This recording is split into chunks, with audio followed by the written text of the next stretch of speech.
મારું નામ સબનમ છે. જંગલેશ્વરમાં મેં કેટલા વર્ષોથી રહી છે. અમારે બચપન અહીંયા ગુજરું છે. આ લોકોએ મકાન પાડી નાખ્યા અમારા લોકોને. અમારે ક્યાં જાવ? તાત્કાલિક 2 દિવસમાં કે છે નોટિસ અમને આપી નથી ને કે છે મકાન પાડી નાખવા. અમે તાત્કાલિક મકાન ફેરવી નાખ્યું. આ રમજાન મહિનો છે, ચોથું રોજું છે. અમે બધા ક્યાં જાય મુસલમાન?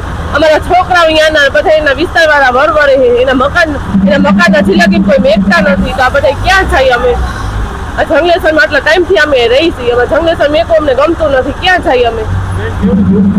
દુઃખ તો બધાને થાય છે. આ બધા વરવરે છે, કાલના બધા રોવે છે.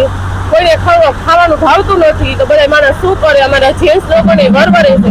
એના તો ગુટા ભાંગી ગયા ને બધા કામવાના. હવે ક્યાં જાય અમે જંગલેશ્વર વિસ્તાર વાળા? અમારા ઘરમાં અત્યારે 6 સભ્ય રહે, કોકના ઘરમાં 10 સભ્ય રહીએ, કોકના ઘરમાં 15 સભ્ય રહીએ છીએ. એટલે નાતીને બધા મુસલમાન આટલા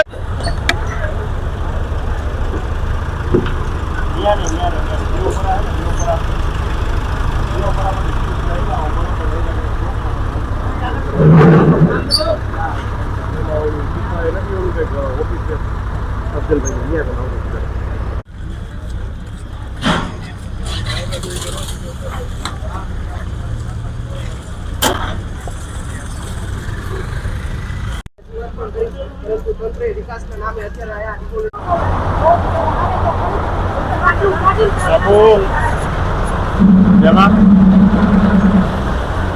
આવું કાકા